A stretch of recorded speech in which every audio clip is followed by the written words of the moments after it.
the last roundup Horror Show.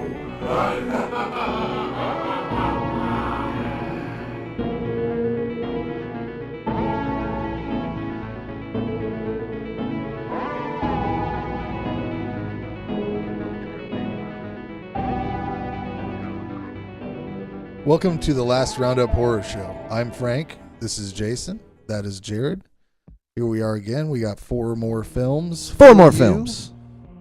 Up first, Creepozoids from 1987, directed by David DeCoteau. DeCoteau? Whatever. He's known for Puppet Master 3, Retro Puppet Master. DeCoteau? DeCoteau? David DeCoteau. Is that how you say it? Yep. And also written by Dave It's not how you say it. Elsenstark. Right. Very good. Okay. David DeCoteau is known for Puppet Master 3, Retro Puppet Master, Sorority Babes in the Slime Ball Bolorama, and a bunch of other really interesting sounding films that I think. The Bolorama, I keep seeing that come up a lot. I've never seen it. I've watched that. Have you? It's been a long time ago. Yeah. Teenage years. It's a Linnea Quigley movie, right? I see Yeah, lots I of believe people so. buy it. That's. I don't even remember it, but Anyway. I know I've had that and put it in. Probably not saying much about it if I don't remember it. This movie was shot in 12 days. I just wanted to make sure everybody knew that. The summary. A group of survivors try to avoid the battles of World War III. When they try to escape to the Quiet Lands, they encounter something much more deadly. This film is set in 1998. That's the year it's supposed The future. to be. The thing that I thought was the funniest about it is that they didn't even try to project what computer science might look like in 1998. They just were like, it would probably be floppy drives and stuff, right? Yeah, I knew I was going to be happy at the very beginning. Yes, this is my pick, and I knew exactly what I was picking. At the very beginning, when they did the old school green computer font with the clacking of an electric typewriter as it wrote across the screen, clack, clack, clack, clack, clack, clack, clack, clack. They said, yes, this is my kind of movie. And they were switching back and forth between shots of this group walking through. Apparently, it was just L.A., and they shot that without a permit. They were just like walking around. Yeah.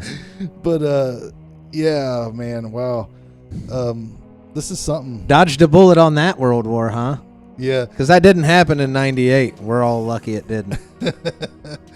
But another funny thing about it is the fucking cover art, the poster for this. I don't know who those people are. There's nobody in there that looks like that guy, and there's no guy wearing a fucking tank top, and the girls don't really look like the girls either. That it makes you think that just like Blood Harvest, it makes you think this is gonna be better than what it is. But Linnea Quigley is in this movie as Blanca. Leave Blood Harvest alone. Leave it alone. I'm just saying. There's nothing wrong with that movie. But there's lots wrong with it. Just leave it alone. Like, What did it ever do to you? there are Nazis in the world, buddy. I like that movie. No, there's nothing wrong with it. I just think that whenever like artwork makes you think something is going to be better than what it is. Right. But like I said, Linnea Quigley's in this as Blanca, Yes, she's in this. and she jumped right in front of that. And like I read in the notes that the other girl was asked to do the nude scene, and then she just kind of was like, Well, I think she's a porn star. Linnea Quigley? No, the dark-haired. Oh, yep. is she? Yeah. But she declined, and Linnea Quigley's like, that's what I do. I'm here. Yeah, I think it's, So what's this movie about? I don't know. Is World War III, and these are defectors from one of. They don't really get into the sides, but these are defectors, and they're hiding.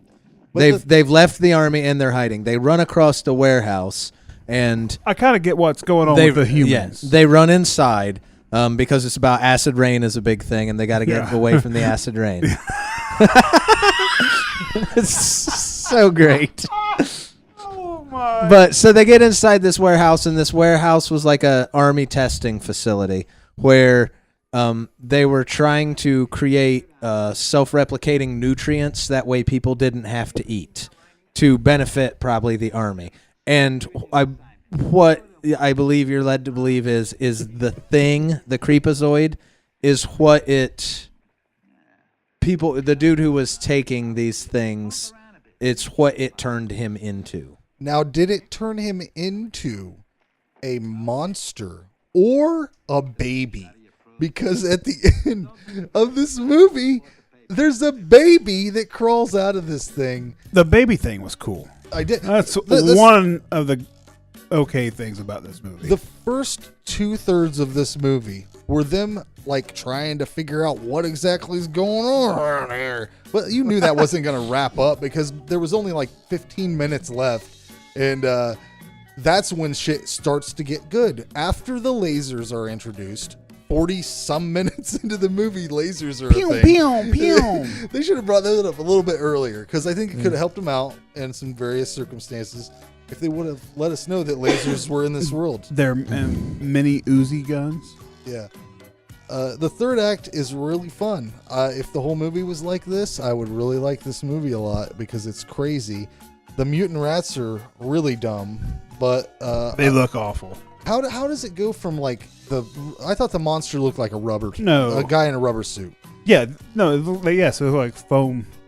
But then I think they look awful. When the humans are melting or mutating, that looks the fantastic. whatever the transformation scenes or whatever is really good. It's like decide on a fucking thing, guys. Put all the money into either the monster or that, and then you got your thing.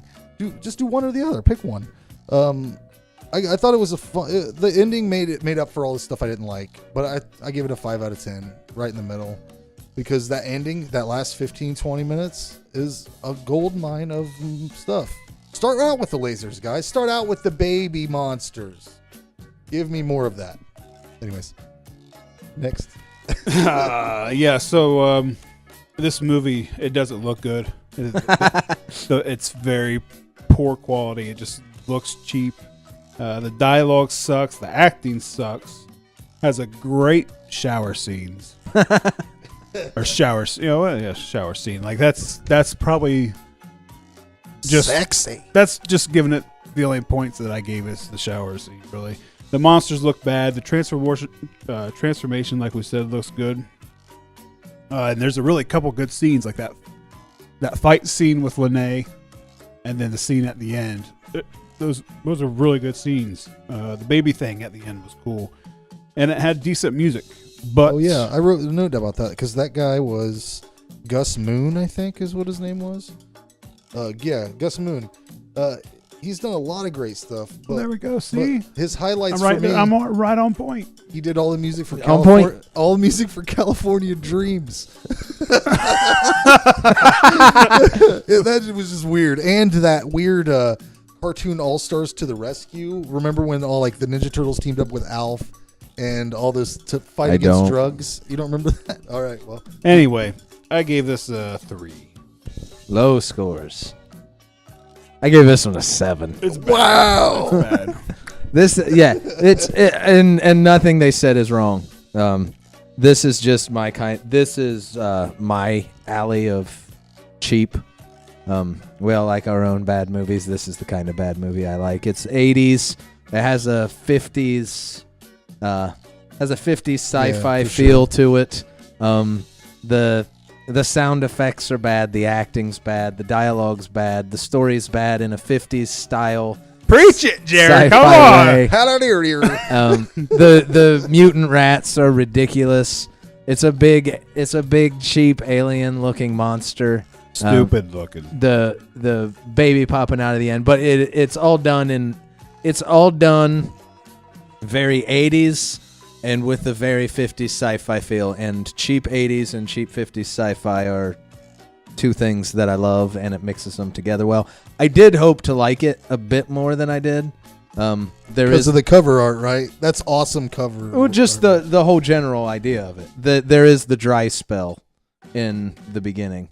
It's not as much goes on. They could have had a bigger team with more people. Or just wrote some stuff in there. Things happening. It's just them like walking through tunnels and But You hungry? Climbing Yeah. over walls. Yeah, I'm hungry. You hungry? but everything that's bad in it works for me in such a perfect way. The girls do run around in white t-shirts and no bras, so that could be another half point, 3.5. Would I be wrong? It's very pulpy. Am I wrong in saying that Linnea Quigley has weird boobs? Am I weird? Am I wrong in that?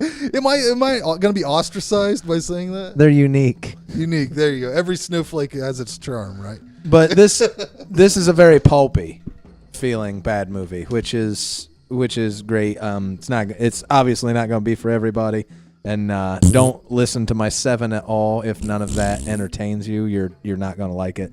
I'd liked it to be a little less slow through the first part. I think overall, the person you should listen to the most on this show is Jason. I think he's the most grounded. I used to think so, but I like Blood Harvest, so I don't know anymore. We all got our biases in bad movies. Like I paid $4 for this with shipping and handling. Not bad though. That's included in it, and I'd have doubled that easy. I'd have paid $8, no doubt, and still felt like I spent good money on that. Up next, Mountain of the Cannibal God, a.k.a. Slave of the Cannibal God, a.k.a. Primitive Desires, a.k.a. Prisoner of the Cannibal God, a.k.a. Mountain of the Cannibals, a.k.a. La Montanga del Dio. They kept saying Mater. Cannibale. Keep it going. Say get all the languages in there. La Montanga.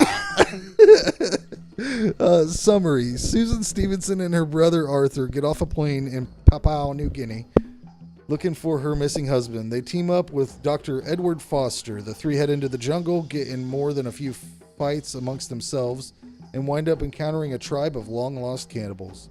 Directed by Sergio Martino. Written by Cesar Frugoni. Caesar? Cesare. All right. I'll fancy it up. I'll put some spice on that one. He's speaking in tongues on this episode. Montagne.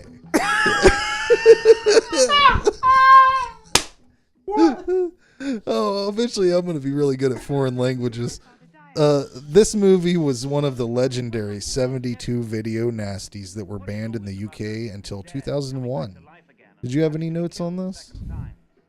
Oh, yeah. You got a tagline. Did you guys watch the uncut? I watch whatever's on Shudder. Yeah, whatever that is. What? There's so many different names. I don't know what's cut, what's not cut, but this is. How could they seems have to be extra the more, shit? Because they threw in some fucking just pointless animal death. Oh, yeah, well, we'll get pretty to sure that's the uncut. I got a tagline: "When the price of lust is death." Distributed by New Line Cinema. This is on Blu-ray. Shameless in 2018, and it's also on Code Red, but I don't know about Code Red. But yeah, got the list of different names for this movie went on and on and on. Yeah. Really, nice opening credit sequence. Just really lets you know that they don't care about animal rights groups at all. The girl was a Bond villain, right? Yeah. Okay. Ursa. What was her name? Ursa was a Bond villain. Yeah. What was her name? But all this animal shit is like these random ass animals. It looks like some guys like, fuck it, put the snapping turtle in with that gator. They're both. Yeah, I don't. They're both I don't assholes, understand. anyways. Fuck them. I don't need that in my movies. And that monkey thing, the monkey scene was the worst because you saw that monkey like, I'm going to die now. Like you watched him slowly get strangled to death. Just by looking snake. around. Yeah. Like accepting his fate. Wait, just wanting to get it over with. Yeah. All the fucking animal encounters. There's a falcon and a snake at one point. It seemed like they just throwing shit at things. Like, throw that falcon at that snake, brother. And most of the movie's just walking. I thought it was really fucked up when they stopped. I thought the movie stopped whenever the credits stop at this really weird point and all this text comes up about how New Guinea has unexplored primitive areas. Completely redundant. We could have found that out when we were watching the movie. Yeah. I did. The one thing I really liked about this though was Stacy Keach. I don't know if that's because of Sergeant Stadenko in the fucking Cheech and Chong movies, Shoot the Moon. He's in Escape from L.A. I like him a lot, but just take a minute to appreciate him because there's not much. Frankie said so. Yeah, because I said so. I like the score a lot, but it was composed by a guy that does a lot of fucking Italian grindhouse movies, so I've probably heard it before. Quentin Tarantino pulled him for Death Proof, so. And I think one of the things I thought was funny was that they give this character a flask. I always think it's weird when they give someone a flask of liquor that they're always drinking out of because he's clearly not a drunk because he would have a lot more. And why would you ever want that? It doesn't make sense. I don't just know. carry a flask around In a pinch. Why are they thirsty? They didn't even drink any water. Would you drink the spit liquor that they drink at the Oh my tribe? God, no! I about threw up. I about lost it. I swear to God, I turned away from the TV. Well, I they're didn't like want to see it. spitting in this thing and mixing it up, and they said it was a strong alcoholic drink or whatever. No, thank you. When Stacy Keach dies, it's kind of just not even a big deal to them. They don't even really care at that point. I don't know why. That's a weird choice for the movie to take. There's a scene where they're gutting this Arthur guy, and the Foley work on that is just a masterpiece. It's I want to know. I looked it up to try to find it. I wanted to see what they used, what they were doing, what they were smashing together because they're really getting into it. It sounds almost like someone eating a banana, like really loud into a microphone. Just trying to really gross you out. First time, I'll tell you what. First time I've ever seen a woman insert her finger into her vagina in a non-pornographic movie. Also, first time I've ever seen a representation of bestiality. Yeah, I was really surprised when she started fingering herself. Until 5 seconds later, they go straight to a guy lifting up the tail of a pig, just going to town on it. Like, that's raised the bar a bit. And then they cut a dick off right after that. Yeah, like the first, what is it? It's an hour, say an hour and 40 minutes. And the first hour and 15 of this movie, I swear to God, it's just them walking through a jungle. Yeah. Arguing. Climbing on rocks. And then all of this happens in the last 25 minutes of the movie. Like, it just goes bananas. It just goes to a whole nother. They're like, these people are actually eating live lizards. You can see these things moving around when they're biting them and shit. I've never liked and hated something at the same time. I gave it a 5 out of 10.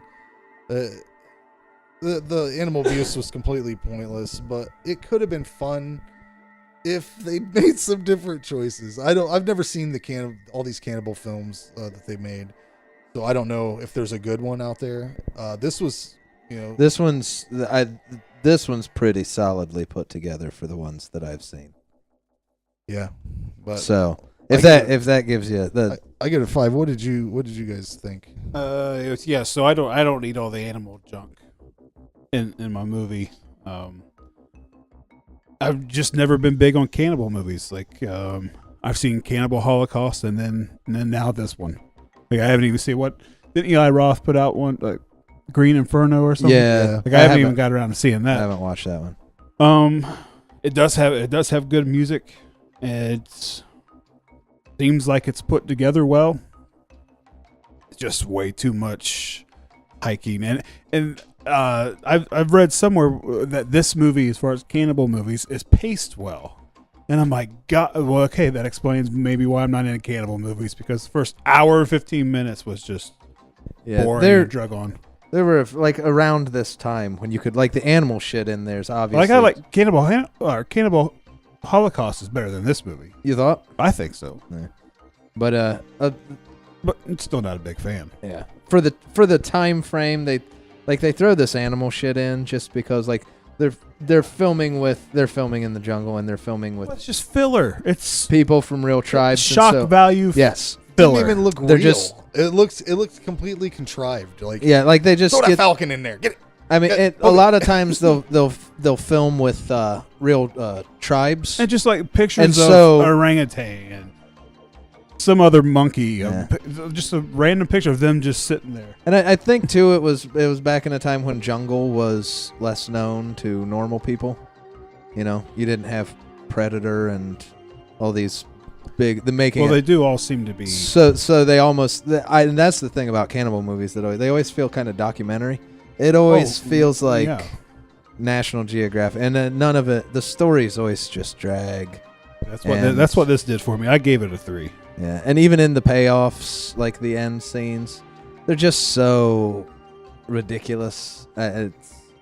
Expected more cannibal shit, less fucking. And pigs. is it a white midget? Like he's in it a lot. Like he's got a couple scenes, but I believe it's a white guy, midget, in the middle of this. I mean, these cannibals. Like he's clearly not part of them because he's doing like He's like, what are you guys doing over here? hopping down on vines and like that. I don't know. What'd you give it, Jay? Yeah, I'm with Jason. I give it a 3. I wouldn't rate Cannibal Holocaust any higher though. I haven't. I remember watching a few of them, like Soundtrack in that one is just really good. 16, 17 years old, or with the Faces of Death. Like I remember renting cannibal movies and Faces of Death early in, maybe even 15, like early on getting into horror, renting them at the VHS store because it just was like, oh, this is going to be the most. That's so funny about it. You probably had to have your mom or dad like be like, he can rent movies here, and then they're like, you go rent that, and it's like, why would they even fucking have that? Yeah, and it was like I remember watching. I don't even remember the names of them. I know Cannibal Holocaust was one. I think I've actually even watched this one before. But there were a few. None of them ever stood out in the Face of Death. I got out of it really early because I found out I didn't care for any of them. The first movie I got in trouble for renting was Boys in the Hood. They came home and found it in the VCR and started watching it. Oh no. Very bad language. I didn't get in trouble for renting movies. It was bad. They never. I got into CDs. Music was the first thing I got in trouble for, but that was 13, 14. What'd you give us? You gave it a 5? Yeah. I gave it a 3 with you. Yep. That's Me Cannibal. and Jared's right. If you're into cannibal movies, failed another one. If you're into cannibal movies, I think this one's right there with, or like around with Cannibal Holocaust. Ish. Well, yeah. From what I see, they all kind of look the same. They're all like within just a couple of years of each other. Like there was just a big. Yeah. If that's your scene, and you haven't watched this one, it's probably pretty solid for one. It looks like you just got a group of people that don't care for them. Yeah, if you're into cannibal movies, I'm pretty sure you've seen this one. Yeah, I think it's one of the more popular ones. Anyways, let's move into some nicer territory. I feel The Fly from 1986. A brilliant but eccentric scientist begins to transform into a giant man-fly hybrid after one of his experiments goes horribly wrong. Directed by David Cronenberg, written by Charles Edward Pogue, who wrote Kull the Conqueror. And starring Jeff Goldblum. Jeff fucking Goldblum. And Gina Davis, who evidently is a hot chick. I was going to say, yeah. There's a couple of scenes where I'm like, Gina. Where was this in Beetlejuice? Don't get me wrong. I don't think she's a hot chick, but they think she's a hot chick. Oh, you don't think she's a hot chick? No, I think she looks very much Really? like Gina Davis. Yeah, but she has a dirty side. Oh, she to her does. in this. She does. I mean, they show her riding him at one point, right? Oh yeah, they do. And he gets some side boob. Like that's not true. Gina you see every day. You like that side boob? That's true. That's true. Gina's not showing off the side boob every day. Gina's got a side boob going. Jeff Goldblum's hair is fucking magnificent. I would say it's even regal. It's so great. Majestic. He is magical. He's magical. I'm just sitting here watching this. He's in love. I'm like, this is one He of loves Jeff This Goldblum. dude is Gina Davis is not an attractive woman. No, like I understand But now. Jeff Goldblum, motherfucker. I will make that statement. You can quote me. You can make it a meme. You can make it a GIF. Jeff Goldblum is an attractive man. Gina Davis looks like Gina Davis. You know what I'm saying? You know what I'm saying. But I'm looking at it. I'm like, he is one of my favorite actors. I like everything that he's fucking does. He does a thing where he just I saw him just at a grocery store fucking with people. It was great. You're stalking him. Yeah. Well, I seen him at the grocery store. There's a YouTube. I saw him in his bathroom one day. Listen, I saw him through the window, but no, he had like a cooking with Jeff Goldblum skit and something. Where he'd go shopping. Yeah. And then he'd go cook with somebody or something. But he was just talking to people, like the guy that works at produce that doesn't want to talk to him because he's Jeff Goldblum and he's got a camera. That's just not. Who wouldn't want to talk to Jeff Goldblum in the produce section? For some reason, I was thinking a Nick Cage, Jeff Goldblum, Gary Busey road trip movie would be a good idea. I wrote that down, Jared. I wrote it down. Way to write it down. Who hasn't taken a lady back to their secret laboratory to impress her with your telepods? That's pretty standard. If you have them. Yeah, sure. You got them. You got them. You got to show them. Why the fuck's he using expensive animals like baboons? Couldn't he use a cat or even anything else? Or even anything? He's just blowing up baboons, man. Like a nice little rat or something would be all right. I don't understand why he's slowly transforming because his fancy computer says that he fused with a fly at a genetic level. I would assume he'd come out the other side of this teleportation thing in his final form. Wouldn't that make a little more sense than just over time he becomes a... It wouldn't make a good movie. It might. He'd have a lot more time to fuck around. He could just go be around and be a big fly. Yeah, Cronenberg. Yeah, he's a genius. I gave this a 10 because it's a fucking flawless movie. In my opinion, but has anybody seen the sequel, Fly 2? Yes, it's been a long time, but it's not as good. It really interested me because it's like it's written by Mick Garris, and it's evidently Is he still in it? No, Jeff. He gets her pregnant, and it's about his son, who is played by Eric Stoltz. It's called Son of Fly, right? The Fly 2 as well. I saw it. Maybe it is. I thought it was called Son of Fly. Maybe not. But yeah, it's been a long time. What'd you say, Jason? Yes. Well, I have not seen Fly 2, and I also haven't seen the original. You guys seen the original Fly? I don't think. Oh so. yeah, a long time. That's one I remember watching with mom. Is and it dad. good? If you like old, I do. If you like old movies. No, it's a good story. Great practical effects. The body horror is Cronenberg. great. It's what you expect. The acting is good. Goldblum's great. I like Gina. I will go on record as saying I think Gina Davis back in the day was an attractive woman. All right. Okay. I always did. What about Jeff Goldblum? He's a good-looking guy. And we're not denying that, but you just I just shit on Gina Davis. right. I'm sorry. Leave her alone. The Leave her the fuck alone, Frankie. The dialogue is good. The characters are likable. Like it actually become it's you're kind of feeling for both of them. This was I've only seen this once before this, and I don't remember liking it that much the first time I watched it, but I gave it an 8. That's pretty good. What you doing? Looking for something to say. No, I was just seeing what year it was Stealing made. your Because I never. 86, Jared. Yeah, it's 1 hour 36 minutes long. I was 5 when it came out. I never distributed by 20th Century Fox. Oh wait, I've got a tagline: "Something went wrong in the lab today. Very wrong." This is on Blu-ray in 2007, 20th Century Fox, and this is a movie that needs a proper release. It needs a collector's edition. It needs a ton of special features. It needs to do a transfer. This needs a good collector's edition release.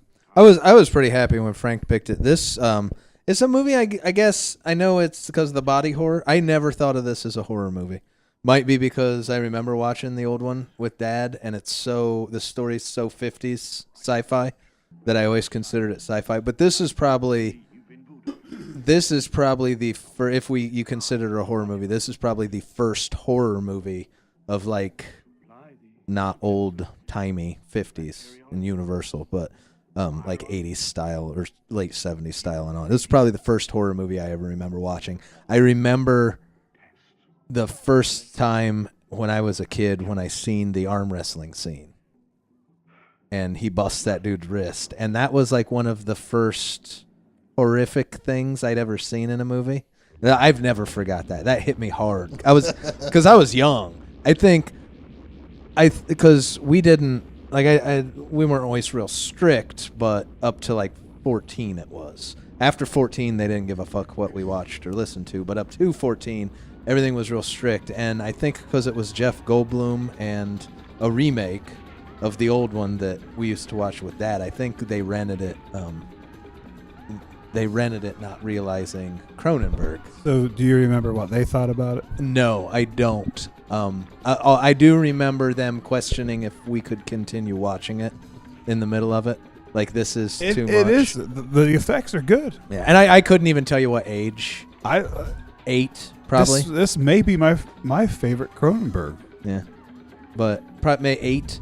It might have been 8 when I watched this. And I still remember the sound.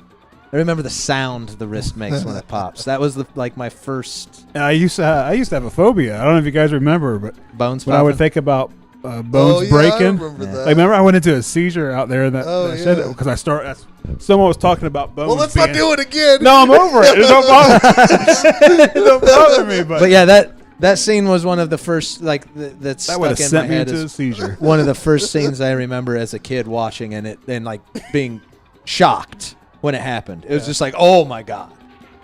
And I really I always loved Jeff Goldblum, and he's great. Always loved David Cronenberg. I think Gina Davis is a very attractive lady back in the 80s and 90s. And she's really, I always thought she was a good actress. She's good in it. I give it a 9.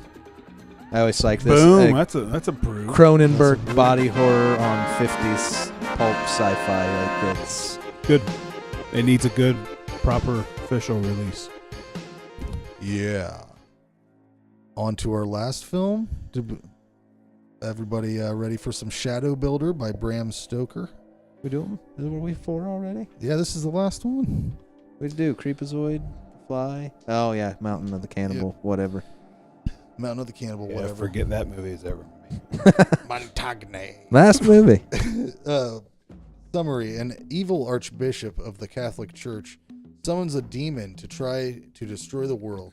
The summoners are killed, but the demon escapes to hunt down its needed victim. The victim soon turns out to be a child that has the potential to become a saint. After ravaging the town and turning its citizens upon themselves, the demon soon locates and captures its prey.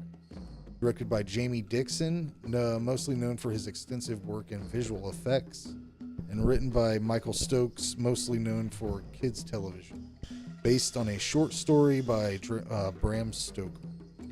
This movie's so gothic, I painted my fingernails without even fucking realizing. I got a tagline. When God created light, the first shadow was born. Ooh. Distributed by Sterling Home Entertainment. And this Blu-ray release I have as well. This is from they're called MVD Rewind Collections. It's the same people that did the Abominable Blu-ray. And I gotta give a shout out to them because they're great releases. They do like is it faux artwork? Yeah, like making it look like old VHS. And it says like, do not leave this cassette in the Right. car. It's got the horror stickers. They have great artwork, and they all come with a poster. They all have reversible artwork. It's a Blu-ray DVD combo loaded with special features. So I think they do all kinds of movies though, but I think the 2 horror movies they have is Abominable and Bram Stoker. And right away, I think if you like one, you're gonna like the other.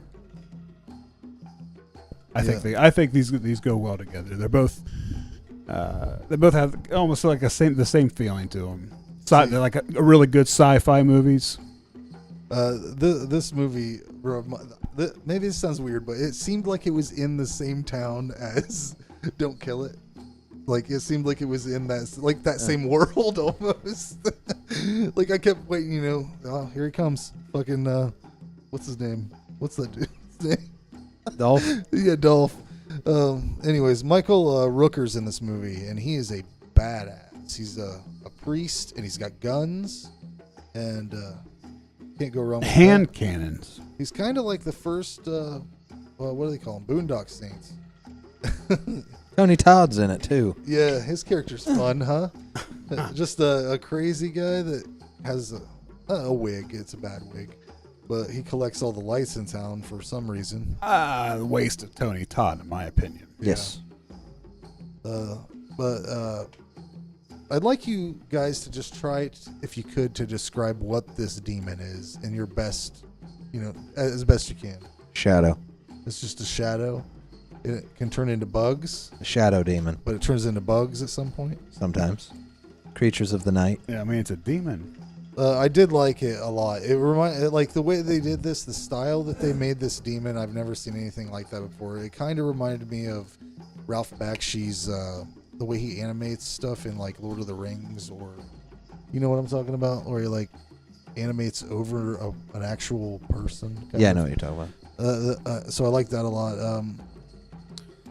The thing that took me out of it a little bit was the female character, the mom of this boy, because if I'm not a religious person, but if I had a baby and my wife was like, wanting to get it baptized, and we went to get it baptized. Gets wounds of the stigmata. And yeah, as soon as you dip it in the water, then the stigmata wounds come. I'd be like, oh, well, Jesus is real then. We're going to church all the time, right? That's all it would take. You do that. You don't go, we're not really a religious people. No, you very much are, ma'am. Did you not see that? Let me see what else I got here. I don't know if I have much else. The ending was really entertaining. I thought it would have been just I don't know if it would have been too much if the boy would have brought Michael Rooker's character back to life, but I wanted it to happen. I was wanting him to come back. It makes me, watching this makes me want to read the Bram. I don't read shit, but it makes me want to read what Bram Stoker's original story was, because he died in fucking 1912. So they didn't have light, like electricity and stuff, and also it had to be completely different, right? Like, no, I think Bram Stoker's original one was about a priest in the 90s with guns. yeah, you're probably right. I think No, it's but this like exact. I'm interested to see what the differences are, because clearly it wasn't. But probably almost everything other than a shadow demon, maybe a boy. Well, I thought that's what he was Possibly going. I thought that's priest. what he was going to be talking about, because they didn't have electricity. The way their shadows looked from all the candles. I thought he was going deep into it. Oh He no! didn't. I mean anything. He It didn't just go. I want to see what the differences are. I gave it Gotcha. an 8 out of 10. Though. I enjoyed this movie a lot. This was the first time I've seen this movie. Bought this on Blind Buy just by the trailer. The CG in it looks a little dated. Again, I'm just now watching this for the first time, so I'm guessing in 1998 it looks pretty good. It didn't look too bad, because some of the stuff, while you can see it's dated, it still looks pretty good. And I guess this guy, I don't know if it's Jamie Dixon. I think a lot of what he does is special Visual effects. So you can see. I think he made the most of what he had to work with. Yeah, back the then end there's on like that. fire and fucking. Some of it don't look crazy that shit. good, but some of them I thought looked all right.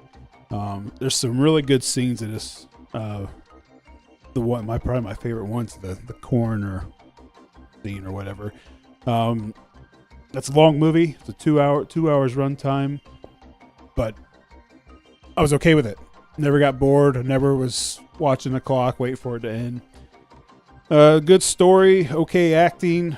The CG's forgivable because of the year and the budget. It's a low budget direct-to-video movie that came out in a time where horror was kind of Fallen. yeah. But now, seeing it, I think it's an underrated movie. I'm surprised I didn't hear a lot of people talking about this movie more than what I You would have what I thought, heard. because when did Dracula come out? Bram Stoker's Dracula. You would have thought that it would have popped off of that popularity, because that was a pretty big deal. Wasn't it? That's 90s, right? Yeah. Okay. But yeah, I gave it a 7. I did not give it that high of one. It's one of those weird movies where I feel like if I would have watched it in '98, I would have been like, "Oh, that's a really cool movie," and everything was just flat. It's not awful. I gave it a 5. It's not the worst. Michael Rooker is better in most things that he's in, if not all, than he is in this. Tony Todd, it's a waste of Tony Todd. Yeah, that character, what is he, like a Jamaican guy with long dreadlocks? I think everything there had the potential, but I could have made him a creepy guy Here's my problem with it. that wants to keep his house lit up. His whole thing is lights. He has this shitty ramshackle shed that he has lights all Yeah, around. he steals everyone's They lights. hire him to come help them. He's hooking up lights. Who the fuck can't do that? Get a couple halogens in there, man. I bet your neighbor's got some fucking floodlights you can borrow. Just do that, man. Don't But bring it- the weirdo in. Oh, whatever. it's a cool story that I don't think any of the really cool stuff you could do with it was really what's there. I don't think was executed the best. You know, in all honesty, like I like this movie, but this wouldn't be a bad one for a remake. I think Yeah, it could be done a lot better. They could do a Yeah. lot of cool stuff with it. But I definitely agree with it. The effects being dated and just watching it now make it the monster wasn't quite as cool. It was a little shimmery. I don't know. Nothing was offensive, but everything fell flat for me. So I guess so. I gave it a 5. It's not the worst, but if you watched it in the 90s, and I could see watching it when I was 16, Yeah. 17, however old yeah, I was. yeah. 98, so I'd have been 17. I could see watching it then and being like, "Oh, I really like this movie." I wish I would have, because I bet it looked really good in '98. Yeah. It does seem like something you run across on like TNT, you know. But it came out. Yeah. It came out in a period where there wasn't a lot of good stuff out there. So I would have thought that this would have been more popular than what it. I don't know. Maybe it is. Maybe we just didn't. In our circle, we didn't. Yeah, I don't know. It seems to have a decent following, and I understand now why. Yeah, I looked up after I watched it. I looked up some reviews of some other people and was really, for me, I was really surprised to see people talking about how much they liked it. I've seen a lot of people pick it up. A lot of people bought this Blu-ray release. All right, well, that's the show, guys. Jared, what are you reading, man? What's going on in your room? Right now, I brought it with me since I was out here earlier. I am reading Phantasmagoria Blues by Mer Winery. Thought he was gonna pull out Ray's book. No. I was pumped up. No. Since this isn't coming out for a while, since we have, we're recording it now, and this one's going to air in 4 weeks or whatever. Yeah. Christmas. By now, I'm very excitedly waiting Jonathan Rabb's new book. Camp Ghoul. Yeah, Camp Ghoul Massacre 6, the novelization. That should be out by the time I'm talking right now. I thought it was supposed to be out in September. No, it's supposed to be out in October, but last I talked to him, he's doing some last minute edits, and they did like a bunch of different kind of art because it's a novelization about a movie, but the movie it's not a real movie, but they're pretending like it's a real movie. And so they did a bunch of art to go like with the realistic theme. And there's also, from my understanding, is weaving in of the odd things that happened to Rab while writing the novelization. So there's a mythos about the movie, there's the story about the movie, and then there's Rab's involvement in being and Benjamin Hosapple, who does Turn to Ash in Columbus, that press. about their weird involvements in being This is why I don't hired read. It's too much. to write it. So Too much stuff going on. So there's a lot of concept going on in it, and it's high concept haunted slasher movie. So I'm really excited for that. I'm sure by now it's out, and I'm reading it, and I'm betting it's fantastic. I'm really excited to hear you talk about it. Yeah. I want to know the story, but not have to read it. So if you're watching this now, Jonathan Rab's Camp Ghoul Massacre 6, the novelization. Get it now. I don't even know if that's the whole Pre-order. title. Get it now, hot But- topic. Pre-order it should be you there. get $2 off. I'm and sure her- you can get it on Amazon, and I'm sure you can get it LRHS. off the Muzzleland Press's store envy page.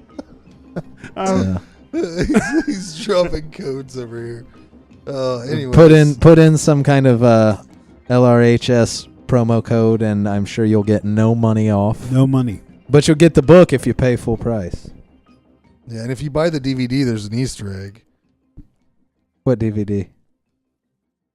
Are we making DVDs yet? I was just making a thing. Have we done DVDs of Last Roundup Horror Show podcast? No, I've got a spindle of DVDs like that. Oh, we should make DVDs.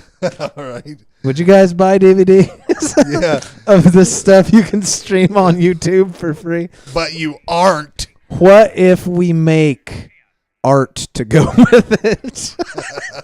Like craftsy stuff. Yeah. If we make craftsy homemade DVDs. Let's say, here we go. LP record. One episode. on vinyl? Yeah. You paying for You that? paying for that shit? No, somebody's gonna sign us. Let's get A record deal? Well, Go let's fund figure me. out how the fuck. What's that dude from Bob's Burgers? The Bob? the son Eugene. Eugene? Eugene Merman. Did you see how he packaged his last album? No. As a chair that had it had headphones you could plug into it, or a robe, or it was like 100 record set. It was ridiculous packaging. Mm. Yeah, I was thinking notebook paper and crayons. yeah. That's what I was thinking. Staple them. Blank tape. TDK 90. There we go. Oh, the TD. Can you even buy them anymore? Do you guys know? Can you buy blank tapes? There's some Anymore? new old stock out there. VCRs are very they're very much going up in price though. I saw that. You want a good solid VCR? We were talking cassette tapes. I don't know where I'm at, man. Oh, we can record video too. Yeah, fuck. We got video. Kodak. VHS cassette. Last Roundup Horror Show. It's coming. Here it comes. Hand numbered. You'll find them in the horror section of your local Blockbuster. Here's what we do. Limited to 10. Put it on VHS, and then we have Kevin Buckley transfer into beta, and then we have beta. I'm game. Next time, guys. Next time. Beta next time. Digital Bear.